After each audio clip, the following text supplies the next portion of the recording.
So it was last week we learned this terrible news. An 11-year-old Quebec hockey player died after he was hit in the neck by a puck during a practice, even though he was wearing, what we're told, all the necessary protective equipment he was supposed to, including a neck guard, right? Something that's being discussed a whole lot more lately. How did it happen? How can we prevent it from happening in the future? Dr. Luc De Garie is president of the Association of Sports and Exercise Doctors in Quebec. He's on the line right now. Dr. De Garie, thank you so much for your time today. You're welcome. Thanks for having me. I said, and this is the part that I think we originally would not have expected. I said he was wearing all the protective equipment he was supposed to wear, yet this still happened. Do we know how? We still don't have the answer.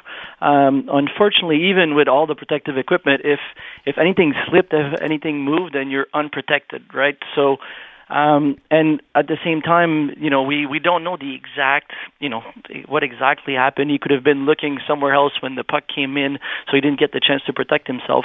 So that's one part. The other part, too, is that probably the actual equipment we have now is probably not good enough to prevent these type of injuries where you have like a direct hit from a projectile to the neck.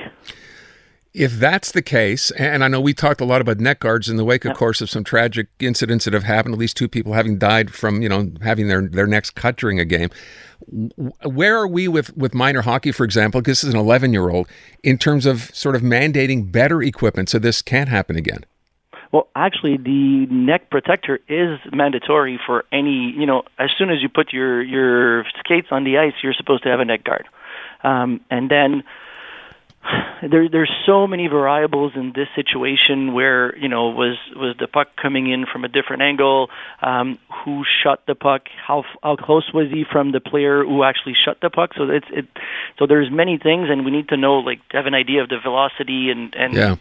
So there's so many questions that we have now. I think we have more questions than answers. But obviously, the actual construction of the neck guards will have will require some improvement in the future. That's for sure. So, I mean, for parents who have children, and that's a lot of parents, of course, in this province who have children in minor hockey league programs, there's obviously concern. How rare is something like this when it does happen? It is actually rare. Obviously, if you look in the news, there's been some happening in the past, but if you look at the number of hours that kids are on the ice, it's a very rare, very rare event. And at the same time, it could happen, anywhere. If you have, during the winter when we have the ice rinks outdoors, I'm not sure all the kids and everybody is wearing the actual appropriate equipment, and we don't see these type of injuries, regularly. So what do we do? I mean, going forward, and I realize, you don't want to make too big a deal about something like this. It happened, sadly, tragically to one kid. Well, no, it is a tragic accident. It's not. But we don't want to know what I'm saying is we don't want to make it seem like these things are happening all the time. Therefore, we shouldn't pay all that much attention to. Clearly, we have to. So what's the suggestion going forward? So it doesn't matter, even if it happens rarely. It's a tragic incident, right? So we need to pay attention to these events to see how can we prevent it. Was there a way to prevent it? And I think that's the most important question. We can't just sit there and say, oh well, it's an accident.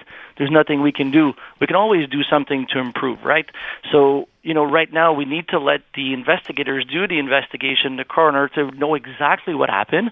And then we're able to answer the questions. If he was wearing the appropriate, neck guard, but his head was turned and it was unplaced, and at that moment his neck was unprotected, then we can do all the improvement to the neck guards. If they're not placed properly, it's not going to make a difference. And I know in the older players, most of them will modify their neck protectors because they feel they're restricted in movements.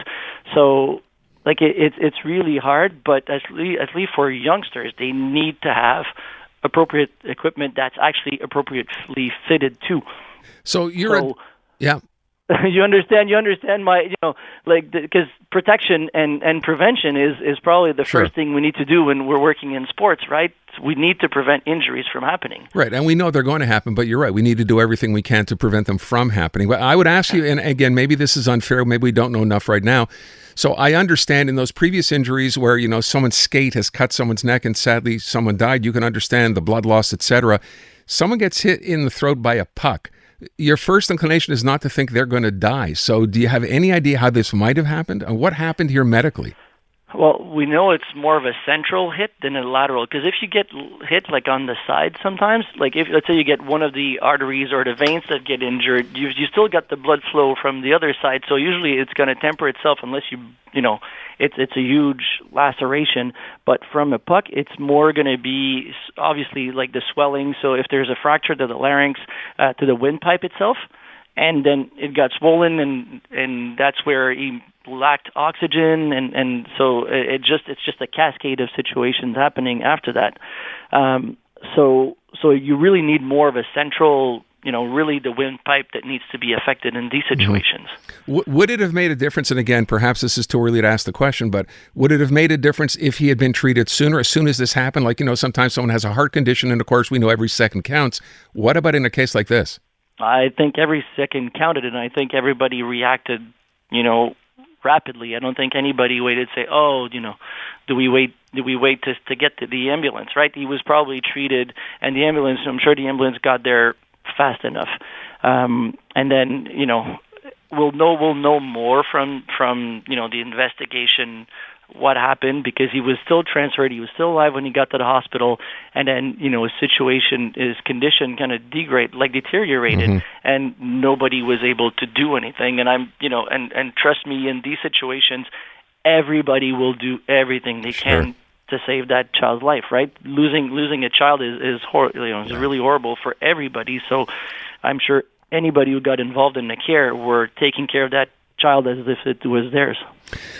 Terrible story. Again, there's still some more information to find out, and I guess at some point we will. So I think that the take-home message is, please wear your protective equipment, at all times, and have it, and make sure it's properly fitted.